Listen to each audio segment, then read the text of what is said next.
नमस्कार मित्रांनो, या यूट्यूब चॅनलमध्ये आपलं सगळ्यांचं स्वागत आहे. मित्रांनो, आजचा व्हिडिओ आपला MPSCच्या विद्यार्थ्यांसाठी आहे.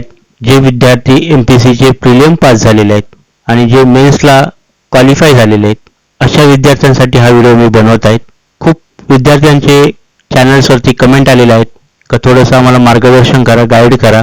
त्या संदर्भातला हा व्हिडिओ आहे. तुमच्याच मनातले काही प्रश्न मी चॉईस केलेले आहेत, घेतलेले आहेत आणि त्याची उत्तर आज देण्याचा मी प्रयत्न करत आहे. तर आजच्या व्हिडिओतले ठळक मुद्दे आपण बघूया. ठळक मुद्दे बघूया.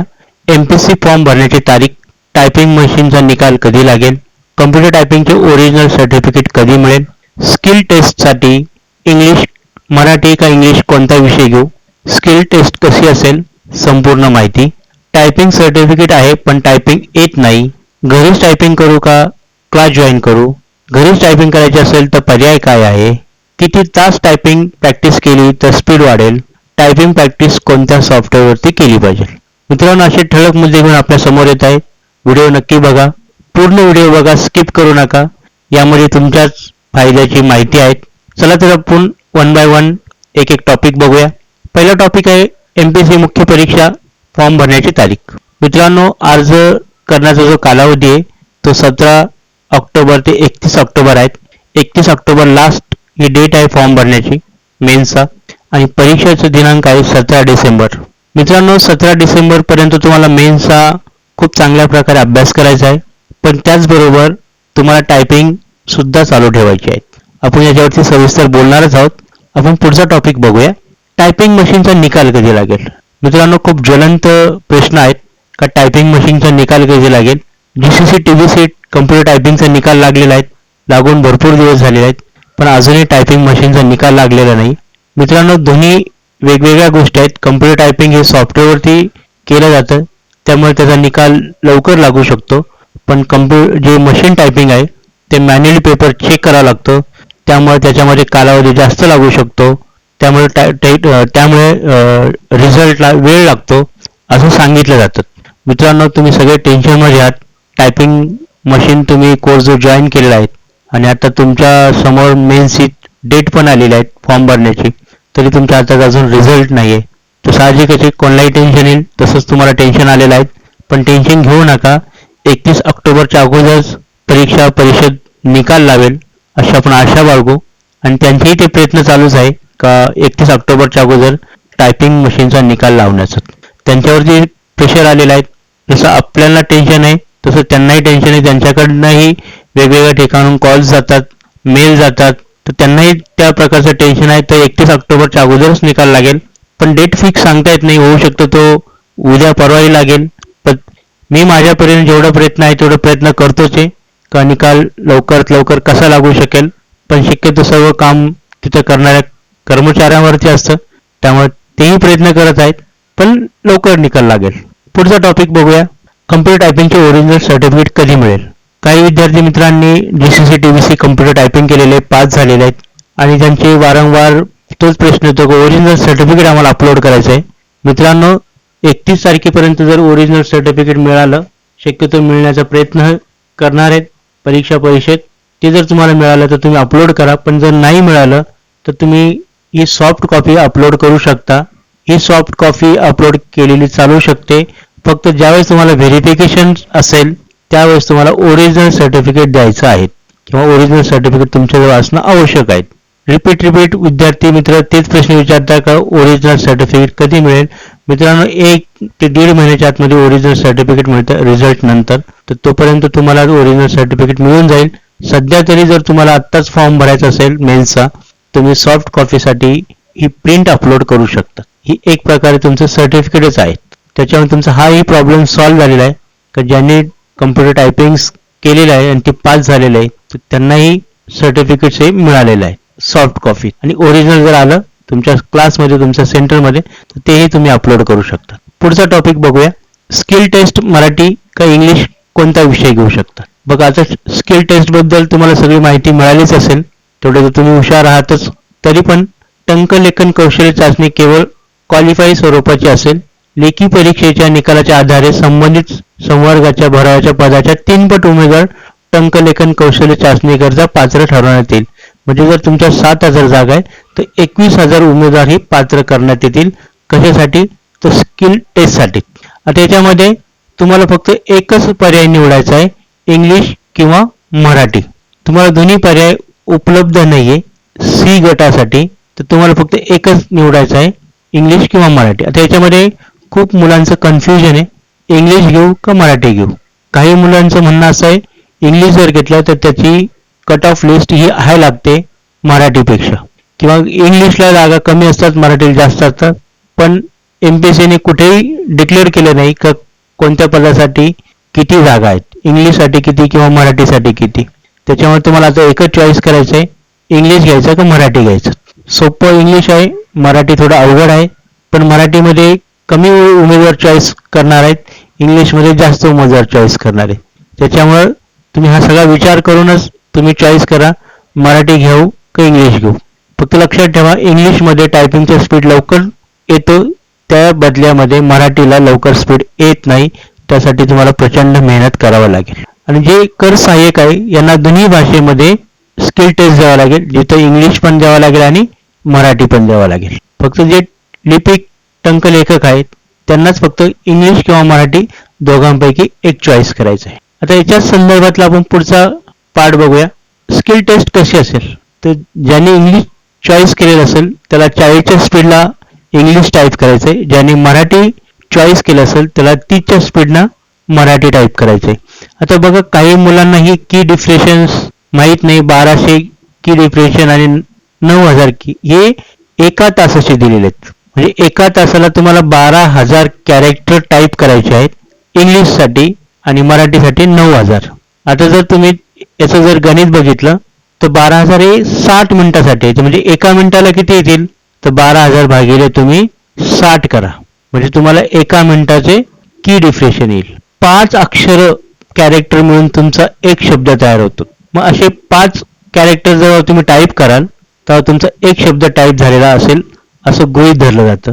पण 10 मिनिटासाठी तुम्हाला राऊंड अबाउट मराठीसाठी 1500 शब्द टाईप करायचे आणि इंग्लिशसाठी 2,000, कारण तुम्हाला तिथं 40चं स्पीड आहे. म्हणजे 1500ला जर आपण 5ने जर भागलं तर 300 शब्द तयार होतात, आणि इंग्रजीसाठी 2,000ला 5ने जर भागितलं तर 400 शब्द तयार होतात. पण काही शब्द मोठे असेल, काही शब्द छोटे असेल, तर असे शब्द काउंट केलं तर कमी होणार.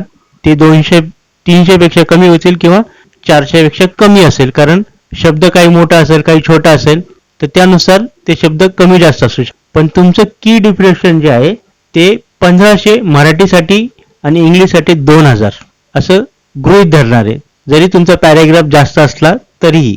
आणि यासाठी तुमच्या ज्या चुका आहे त्या अराखीव जे आहेत त्यांना 60% आहे, आणि जे मागासवर्गीय किंवा आर्थिकदृष्ट्या दुर्बल आहेत यांच्यासाठी 10%. याच्यावरती जर आपण दुसरा चार्ट जर बघितला तर इथं आपल्याला दाखवतोय, समजा तुम्ही जर मराठीमध्ये जर की डिफ्रेशन पकडलं तर त्यांना 200 पैकी 219 शब्द बरोबर आले पाहिजे, आणि जे राखीव उमेदवार आहे त्यांना 236 शब्दापैकी 212 शब्द बरोबर आले पाहिजे. म्हणजे लक्षात ठेवा का तुम्ही जे टाईप करणार आहे त्याच्यामध्ये तुम्हाला 7% आणि 10% शब्द चुकले ते ग्राह्य धरले जाणार आहेत. पण एवढ्या स्पीडला तुम्हाला टाईप करायचं आहे, त्यानंतरच तुम्ही स्किल टेस्टमध्ये क्वालिफाय होऊ शकाल. पुढचा टॉपिक बघूया आपण. टायपिंग सर्टिफिकेट आहे पण टायपिंग येत नाही. मित्रांनो, खूप दिवस झाले असेल टायपिंग कोर्स करून आणि आता टायपिंग काहीच आठवत नाहीत. काही विद्यार्थ्यांनी खूप अगोदर टायपिंग केलेलं आहे, पण आता ते मेन्सला क्वालिफाय झालेले आहेत, एमपीसीला क्वालिफाय झालेले आहेत. अशा मुलांना जर स्किल टेस्ट द्यायची असेल तर त्याच्याकडे सर्टिफिकेट आहे पण त्याला टायपिंगच येत नाही. किंवा ज्या विद्यार्थ्यांनी मशीन टायपिंग कोर्स केलाय, आता मला एक प्रश्न पडलाय, जे एमपीएससी करताय विद्यार्थी आत्ताच्या स्थितीला, जर तुम्हाला माहिती आहे का स्किल टेस्ट होणार आहेत किंवा आपल्याला त्या ठिकाणी स्किल टेस्ट द्यायची आहे, तर तुम्ही टायपिंग मशीन कोर्स का जॉईन केलात? तुम्ही कम्प्युटर टायपिंग पण करू शकला असतात. आता तुम्हाला परत तीच मेहनत करायची का तुम्हाला कम्प्युटर टायपिंग शिकायचं आहे किंवा कम्प्युटरवरती टायपिंग करायचं आहे? जर तुम्ही टायपिंग मशीनवरती टायपिंग केलं असेल आणि कम्प्युटर टायपिंग करायचं असेल तर थोडासा तुम्हाला हेल्प होईल, पण परत नव्याने तुम्हाला सगळ्या गोष्टी शिकायच्या आहेत किंवा तुम्हाला त्याच्यावरती प्रॅक्टिस करायची आहे आणि परत तुम्हाला तेवढा स्पीड पकडायचा आहे. आणि परत तुम्हाला जर कुठं कोर्स लावायचा असेल, कुठं प्रॅक्टिस करायची असेल, त्यासाठी तुमचे डबल पैसे गेलेले आहेत. त्यासाठी टायपिंग मशीनचं सर्टिफिकेट ग्राह्य धरलं जातं. पण आता कुठेही टायपिंग मशीन नाही आहे, कम्प्युटर टायपिंगच आहेत. त्याच्यामुळे कम्प्युटर टायपिंग केलं असतं तर ते तुम्हालासाठी योग्य झालं असतं. पण ठीक आहे, तुम्ही टायपिंग मशीनवरती कोर्स केलाय किंवा कोर्स करताय तर तुम्हाला परत कम्प्युटर टायपिंग शिकणं गरजेचं आहे किंवा स्किल टेस्टसाठी कम्प्युटर टायपिंग येणं गरजेचं आहे. सर्टिफिकेट पण आहे पण टायपिंगच येत नाही. आता काही विद्यार्थी तर असे नमुने आहेत, ते बोलतात आमच्याकडे सर्टिफिकेट आहेत, सर्टिफिकेट त्यांनी काढलंही. आता कसं काढलं, काय काढलं ते तुम्हाला सगळ्यांना माहिती आहे. पण आता तो स्किल टेस्टला काय करणार, कुठून स्किल टेस्ट देणार आणि कशी स्किल टेस्ट देणार आणि कसं तो पास होणार, काय उपयोग आहे त्याच्याकडे त्या सर्टिफिकेटचा. तर मित्रांनो, सर्टिफिकेट असणं गरजेचं नाही, तुमच्याकडे स्किल असणं गरजेचं आहे. त्यामुळे तुमच्याकडे सर्टिफिकेट आहे पण टायपिंग येत नसेल तर तुम्हाला टायपिंग शिकणं गरजेचं आहे. अजूनही तुमच्याकडे वेळ आहे. तुम्ही आत्ताच जर टायपिंग चालू केलं आणि प्रचंड मेहनत घेतली तर तुम्ही टायपिंग शिकू शकता आणि स्किल टेस्ट देऊन क्वालिफाय होऊ शकता. पण त्यासाठी तुमच्याजवळ प्रबळ इच्छाशक्ती पाहिजे आणि टायपिंग प्रॅक्टिस करण्याची वेळ तुमच्याजवळ तेवढा पाहिजे. जास्त प्रमाणावर वेळ देऊन तुम्ही टायपिंग शिकू शकता, त्याची प्रॅक्टिस करू शकता आणि टायपिंग टेस्ट, स्किल टेस्ट तुम्ही देऊ शकता. पुढचा टॉपिक आपण बघूया, घरीच टायपिंग करू का क्लास जॉईन करू. मित्रांनो, दोन गोष्टी अलग अलग आहे. जर तुम्हाला घरीच टायपिंग करायची असेल तर तुमच्या घरी कम्प्युटर किंवा लॅपटॉप असणं आवश्यक आहे. मोबाईलवरती टायपिंग करणं तेवढं लाभदायक नाही. काही विद्यार्थी असे आहेत की ज्यांच्याकडे कम्प्युटर किंवा लॅपटॉप नाही, तरी पण त्यांना टायपिंगची प्रॅक्टिस करायची. तर काही मुलं जुगाड करतात, मोबाईलवरती टायपिंग मास्टर कनेक्ट करतात आणि त्याच्यावरती टायपिंगची प्रॅक्टिस करतात. मित्रांनो, शक्य आहे, करू शकतात. शेवट परिस्थितीपुढे कोणाचा विलाज नसतो. जर आपल्याकडे लॅपटॉप किंवा कम्प्युटर्स नाही, आपण क्लासची फीही भरू शकत नाही, पण आपल्याकडे मोबाईल असेल आणि जर करायचं इच्छाशक्ती असेल तर होऊ शकतं. पण मित्रांनो, त्यासाठी खूप त्रासदायक आहे, कारण तुमचं मोबाईलचं स्क्रीन केवढं आहे, तुम्ही किती अंतरावरती बसणार आहे आणि तुम्हाला त्या अक्षर किती दिसतील, कसे दिसतील यावरती तुम्ही विचार करा.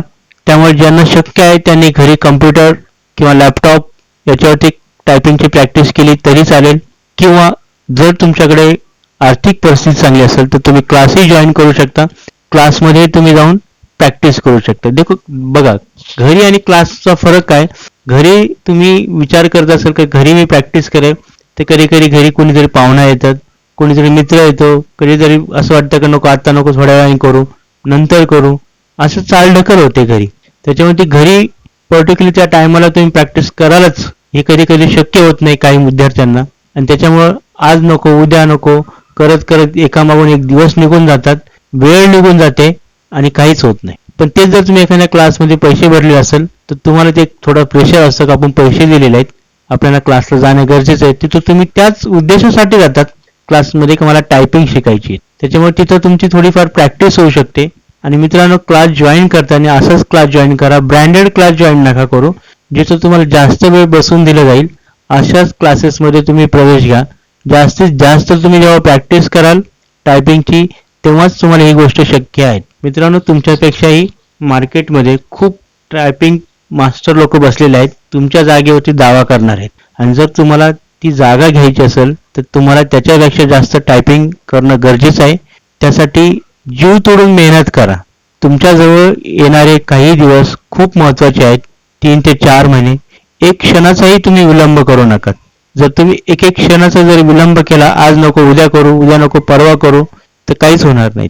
एक एक दिवस करून निघून जातील, तुमची मेन्स एक्झाम होईल आणि त्यानंतर जर तुम्ही विचार करत असाल की मी आता स्किल टेस्टसाठी टायपिंगची प्रॅक्टिस करेल, तर तुमच्याजवळ वेळ कमी राहील आणि त्यावेळेस जर तुमच्याकडे ती गोष्ट शक्य झाली नाही तर तुमच्याकडे पस्तावाशिवाय दुसरी काही गोष्ट राहणार नाही. त्यामुळे या सगळ्या गोष्टीचा विचार करा.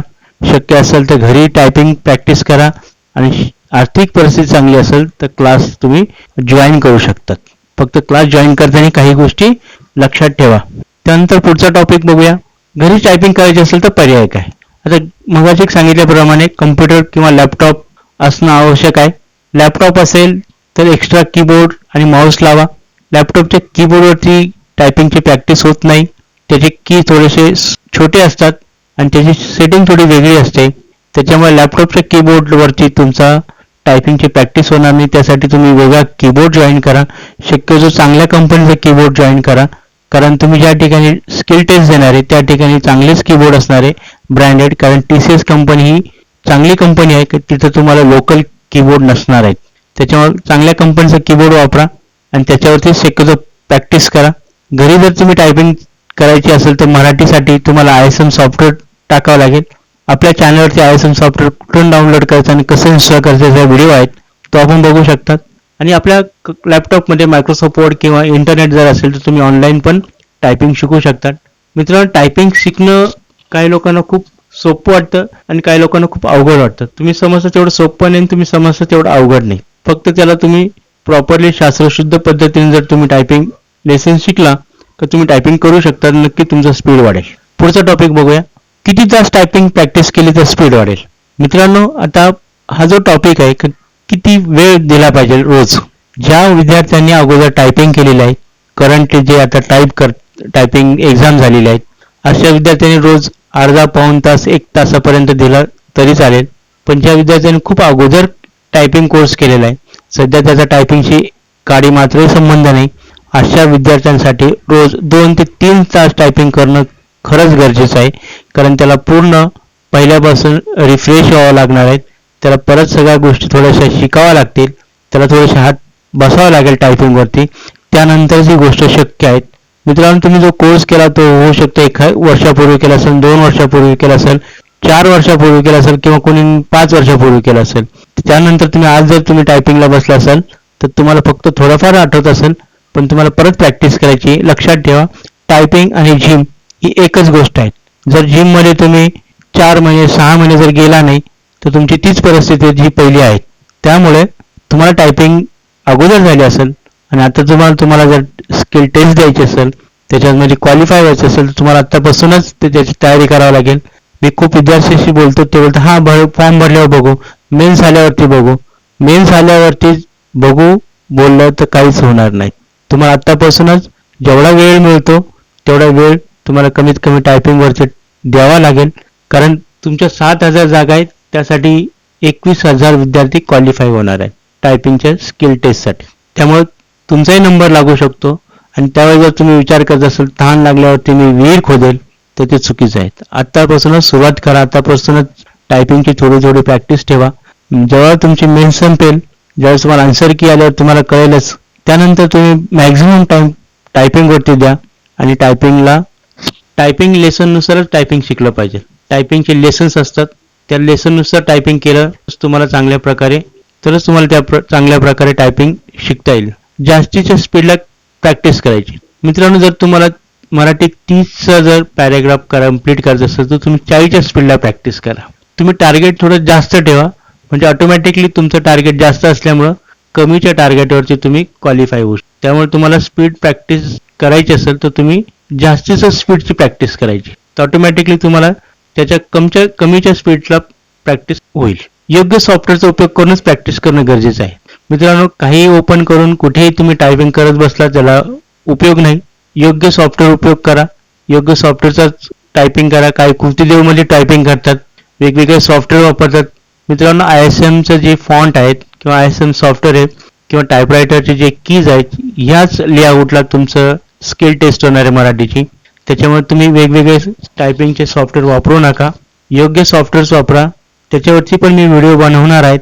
जर तुम्हाला माहीत असेल तर ठीक आहे, नसेल माहीत तर ISM सॉफ्टवेअरवरतीच मराठी टायपिंग केली जाते. तुम्ही बाकीचे कोणते जर सॉफ्टवेअर वापरत असाल तर त्याचा तुम्हाला काहीच उपयोग होणार नाही. टायपिंग प्रॅक्टिससाठी कोणता सॉफ्टवेअर केली पाहिजे. मित्रांनो, 2 प्रकारचे सॉफ्टवेअर आहे टायपिंगसाठी. एक फ्री सॉफ्टवेअर जे तुमच्या लॅपटॉप्समध्ये किंवा डेस्कटॉपमध्ये आहेत, जे मायक्रोसॉफ्ट वर्ड किंवा ISM सॉफ्टवेअर किंवा तुम्ही ऑनलाईनच्या वेबसाईटवरून पण टायपिंग शिकू शकतात.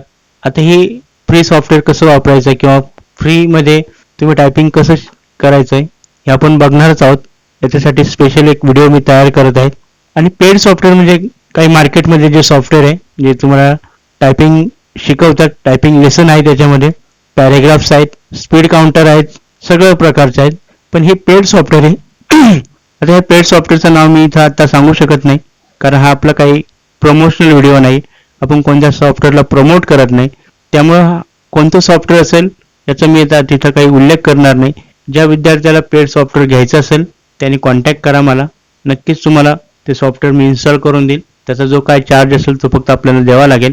पण जर काही विद्यार्थ्यांना जी गोष्ट शक्य आहे, जे पेड सॉफ्टवेअर घेऊ शकतात, ज्यांची आर्थिक परिस्थिती चांगली आहे, तर फ्रीच्या मागे न लागता पेड सॉफ्टवेअर घ्या. थोडेफार तुमचे पैसे जातील, पण तुम्हाला नॉलेज चांगलं मिळेल, तुमचा स्पीड चांगला काउंट होईल, तुम्हाला परफेक्ट वेळेत कळेल का तुमचा स्पीड किती आहे, चुका किती झाल्यात, ह्या सगळ्या गोष्टी तुम्हाला पेड सॉफ्टवेअरमध्ये कळेल. जबकी तुम्हाला फ्री सॉफ्टवेअरमध्ये ह्या सगळ्या गोष्टी कळणार नाही, ह्या मॅन्युअली तुम्हाला बघावं लागेल. त्याच्यामुळे तुमच्याजवळ पर्याय की तुम्हाला कोणतं सॉफ्टवेअर वापरायचं. पण पैसे असूनही जर तुम्ही फ्रीकडेच जर तुमचा कल असेल, तर मित्रांनो, जर शक्य आहे तर ते पेड सॉफ्टवेअर वापरा. हा शक्यच नाही, पैसेच नाही आहेत, परिस्थिती नाही आहे, तर नक्की तुम्ही फ्रीवरती ट्राय करा. कारण परिस्थितीसमोर मी बोललोय, पर्याय नाही आहेत. जर पैसेच नसेल तर बिचारा तो काय करू शकेल. पण पैसे आहेत, इतर ठिकाणी तुम्ही पैसे उडवू शकता आणि तुम्ही साधं सॉफ्टवेअरसाठी पैसे जर खर्च करणार नसाल तर ते चुकीचं आहे. त्याच्यामुळे पेड सॉफ्टवेअर वापरलं तेही योग्य आहे, किंवा फ्रीचं सॉफ्टवेअर वापरून सुद्धा तुम्ही करू शकता. फक्त त्यासाठी तुम्हाला थोडी जास्तीची मेहनत घ्यावी लागेल. मित्रांनो, व्हिडिओ कसा वाटला नक्की कमेंट बॉक्समध्ये सांगा. तुम्हाला काही डाऊट असेल तर तुम्ही कमेंट करा, आणि तुम्हाला काही प्रश्न विचारायचे असेल, काही सांगायचं असेल तर कमेंट बॉक्समध्ये सांगू शकता. व्हिडिओ जर आवडला असेल तर लाईक करा, आपल्या मित्रांना शेअर करा जे MPSCची परीक्षा देतात, ज्यांना परीक्षा द्यायची आहे, स्किल टेस्ट द्यायची आहेत. आणि तुम्ही चॅनलवरती जर नवीन असाल तर सबस्क्राईब करायला विसरू नका. सबस्क्राईब करण्यासाठी तुम्हाला कोणतेही पैसे लागत नाही मित्रांनो. तुम्ही व्हिडिओ बघतात, प्रश्न विचारतात, कमेंट करतात, सबस्क्राईब करत नाही. पण माझं व्हिडिओचं नोटिफिकेशन तुम्हाला येतच असेल, जरी सबस्क्राईब नाही केलं तरीही. पण ठीक आहे, सबस्क्राईब करा आणि शेअर पण करू शकतात. तर परत आपण भेटूया एका नवीन व्हिडिओमध्ये. तोपर्यंत जय हिंद, वंदे मातरम.